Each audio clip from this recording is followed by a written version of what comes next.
এই নাটক সাজিয়েছে আমি তাদের বিচার চাই। নির্দোষ ব্যক্তিকে কিসের জন্য আটকায় রাখছে সেটা আমরা জানতে চাই। বাচ্চারা কান্না করতেছে, আমার আব্বু কখন আসবে, আমার আব্বু কখন আমাদের পাশে আসবে, কোলে নিবে কখন। কি কারণে আমাদের এরকম করা হলো?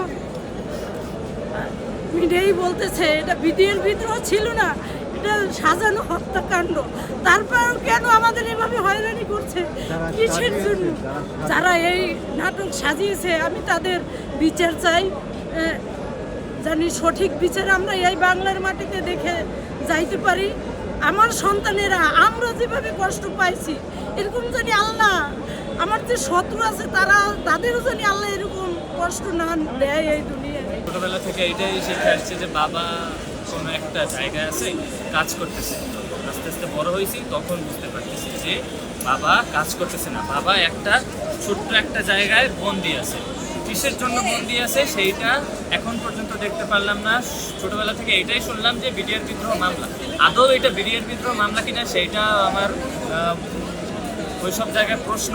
আর যদি তারা এরকম দিনের পরে দিনে আদালতের তারিখ দিচ্ছে অথচ কিছু করছে না, একটা ফলাফলে পৌঁছাচ্ছে না, হয় পিপি নিয়োগ দিচ্ছে না, নইলে তাদের সময় চাই, এই সেই বাগারা বাগারা, এইসব যদি না করে একটা সুবিচার করা হয় যে আজকে যে জায়গাটায় দাঁড়িয়েছি আগামী দিনে যেন এইখানে আর আমাদের দাঁড়াতে না হয়। আমার সামনে জেলে বন্দি, খালাস পাওয়ার পরও 16 বছর বন্দি, কেন মুক্তি পায় না, কেন বাইরে হতে পারে না, কেন বাইর করে দেয় না? সে বয়স্ক মানুষ আর 16টা বছর হচ্ছে, আর সন্তান করে আমার কোথায় কে কোথায় তার কোনো ঠিকানা নাই। আমাদের জীবন শেষ হয়ে গেল, ধ্বংস হয়ে গেল, আর কত ধ্বংস করতে চায়? যেটুকু আছে এটুকু তো একটু আমাদের দেওয়া উচিত।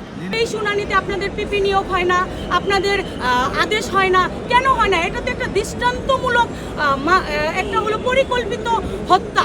এটা তো আপনারা আমরা সবাই জানি, তাহলে কেন আমরা চুপ? আমরা এখন যেই প্রসেসিংয়ে আসি আমরা তো সেই ফ্যাসিস্ট সরকারের কালে আমরা যেভাবে ছিলাম এখনো সেভাবে। তাহলে পরিবর্তনটা আমরা কোথায় দেখলাম সেটা আপনারা আমাদের বলে দেন। যদি জামিনযোগ্য হয়ে থাকে তাহলে জামিন দেন, আর যদি মনে করেন আপনারা ছাত্র আন্দোলন, এই আন্দোলন, সেই আন্দোলনের মতো এই গাড়ি ভাঙচুর, ট্রেনে আগুন, এগুলো করবে, এগুলো করলে বাংলাদেশের সঠিক দাবি দেওয়া, ন্যায্য দাবি দেওয়া পূরণ হবে, তাহলে সেটাও আপনারা মিডিয়ার সামনে এসে বলেন।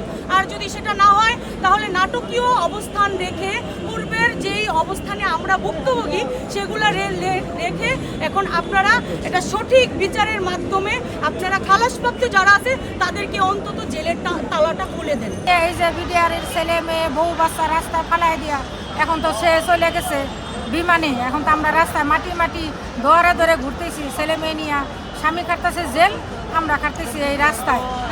এখন ভাই আমরা এখন কি করব বলেন? এখন ওই যে উপরে আল্লাহ আর আমাদের এলে জনগণ পাশে। খাওয়ার কষ্ট, চলাফেরা কষ্ট, অনেক অসুস্থ উনি এখানে, উনি বলার বাইরে। এখন উঠতে পারে না, বসতে পারে না, যখনই যাই কান্নাকাটি শুধু। ওনার বাচ্চারা কান্না করতেছে, আমার আব্বু কখন আসবে, আমার আব্বু কখন আমাদের পাশে আসবে, কোলে নিবে কখন। সব কিছু শেষ হয়ে গেছে ওনাদের। তাহলে এখন কি খালাস প্রাপ্ত উনি বিস্ফোরক শুধু সাধারণ একটা মামলার জন্য ওনার কোনো ইয়ে নাই। কি কারণে এত বছর যদি উনি খালাস প্রাপ্ত আসামির ভিতরে থাকবে? ওনার তো কোনো দোষ নাই। যদি দোষ হয়, দোষ হলে তদন্ত করে তদন্তের মাধ্যমে ওনার যা করার করবে। এখন কেন উনি এভাবে আসছে? এখন ওনাদের আমরা মুক্তি চাই। এত আঙ্কেল আছে, মামারা আছে, যেখানে যারা আছে সবার জন্য মুক্তি চাই আমরা।